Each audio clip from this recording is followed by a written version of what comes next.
At the time, I'm telling you, the suicide deal was looking like a nice offer on the table of my mind, in the sense that it felt like the easy way out. Like, what is the point of living again? And at the time, I was just like 21, and I was already tired of life, tired of how all of a sudden I'm now in my dream university. I just ended a relationship and I regret ending the relationship, and I want to go back to the relationship, but it is not possible, and I may not have my dream wedding, and the wedding I had planned in my head will not come to pass, and the man I had planned to marry will not work out, and what will people say if they find out about the relationship? And I was just thinking about so many things, and at the time I felt like I'm just tired of living.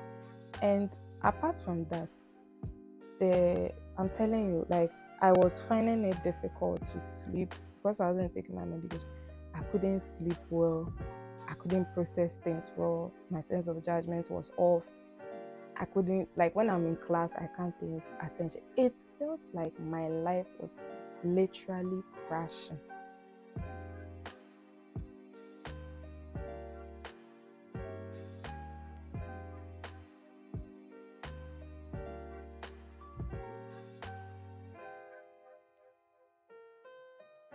Hi guys, welcome back to the Mental Health Cortex. My name is Essie, and I'm sure from the title of the video you must be wondering what I'm going to talk about.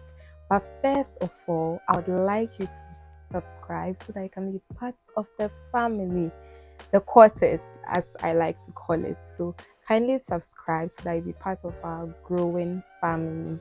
So I'm sure from the title of the video you must be very curious as to what I'm going to talk about. And today I'll be sharing my experience with suicidal ideations, that's suicide thoughts. Let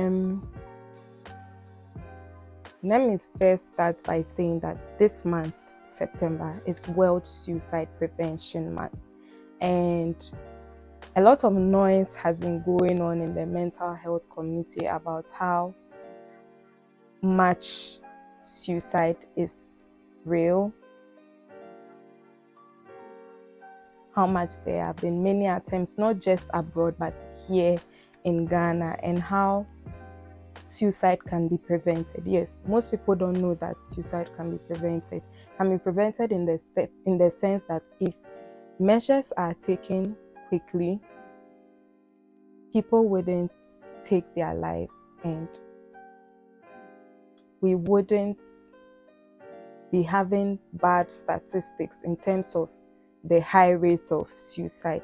So I'm going to leave a picture of a number which you can call to seek professional help in case you or someone or a friend or a family member or just anybody is having suicidal thoughts or suicidal or has had a suicide attempt, anything suicidal related. You can call this number. I'm going to put it here so that everyone can call.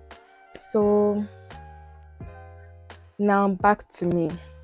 So first of all, those of you who have been following me for some time now, you know that I have lived experience with bipolar disorder, and I always tell people that bipolar disorder is a two-in-one sickness, which means that you have episodes of mania and episodes of depression. And in depression, one of the symptoms are suicidal thoughts. And so this was back in 2015, 2016, when I was having thoughts of attempting suicide. And I had these thoughts mainly because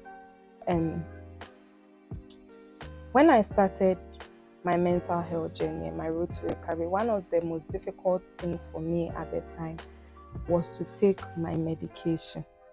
I hated it. I just wanted to be like any regular person in quotes. I didn't want to have to depend on medication to be able to carry out my day-to-day tasks.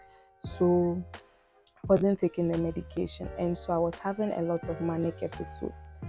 manic episodes, like I was having symptoms of like I was spending a lot of my money, which was getting me into debt.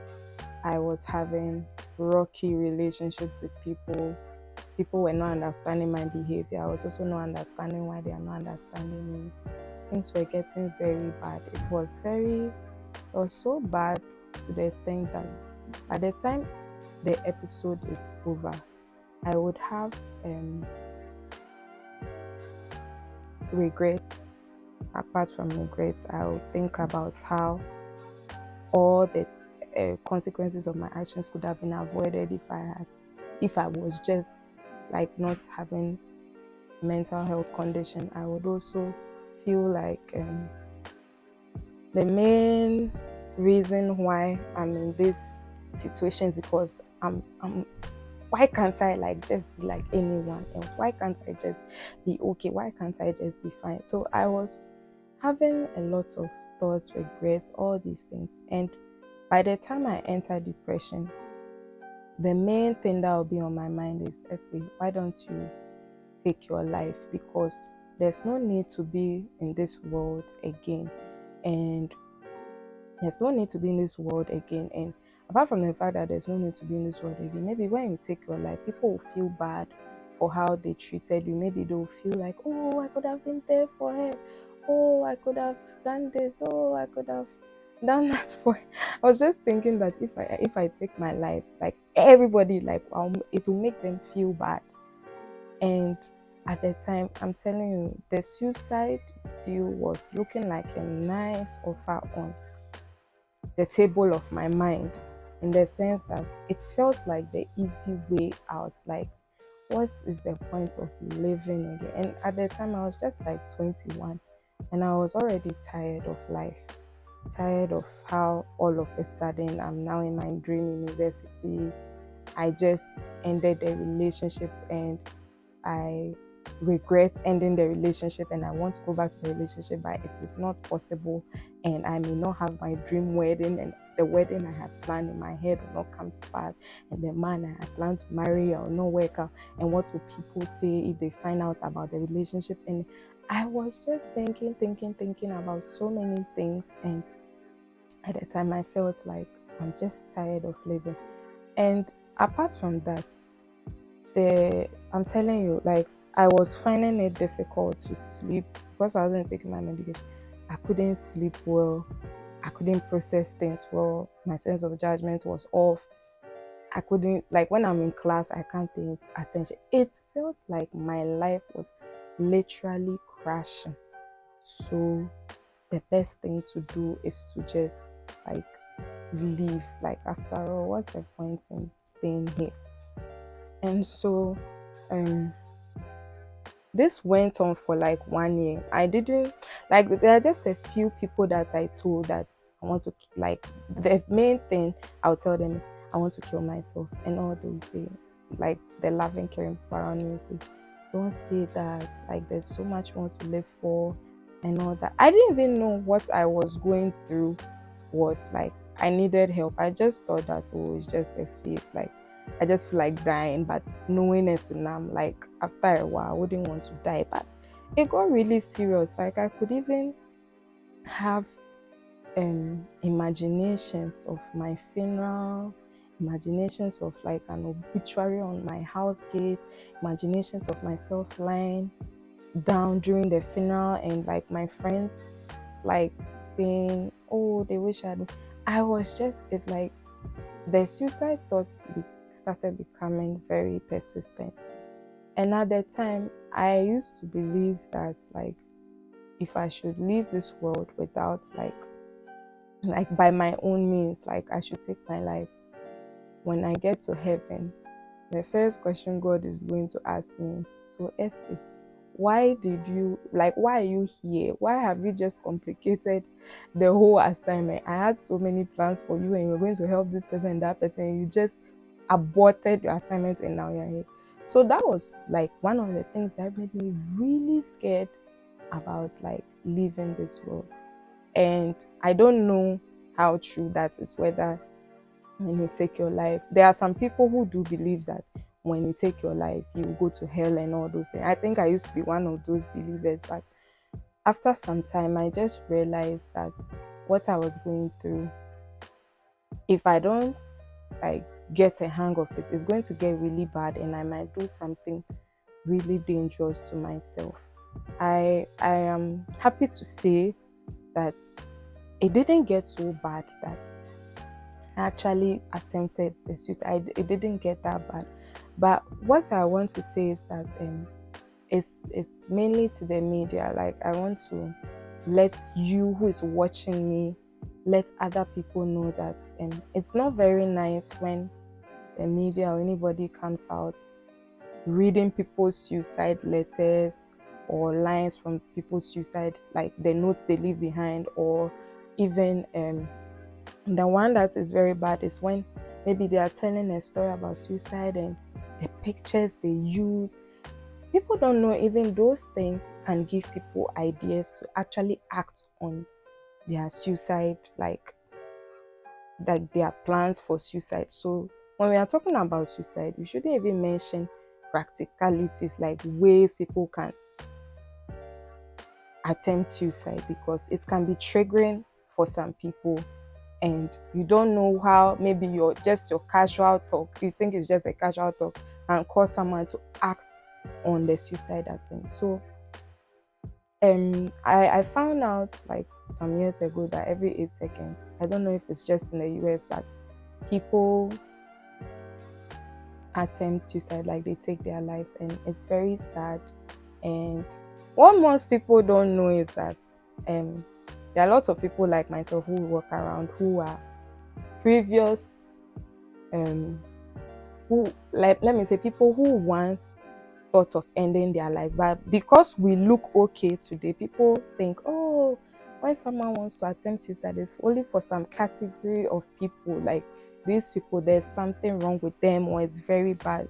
Like, you never know who is having, like, who is battling so much with like their mind or suicide or anything. So when someone wants to talk to you, just listen to them. Listen to them, no matter how crappy everything sounds. Listen to them, encourage them, be hopeful, and try to encourage them to seek professional help. Because in seeking professional help, and I always say professional help because there are certain things that you, your friend or family member may not be able to, it's like you may not be able to get to that person's level to make them understand why suicide is not the only option. But a professional can let them come to that understanding. So I hope my story has really encouraged someone out there. And I'm happy to say that even though this, like last year, was very rough for me, I was in a better space. And suicide thoughts, they come and go, like they come and go to everybody. Not everybody, but like they come and go to people. They may not verbalize it, but I would just want to say that just be a listening ear, just be there for people. You never know what they are going through. And someone can be depressed, they may not look depressed, but they are going through a whole lot. So that is my story, my story about the whole suicide thing, and I hope it encourages someone.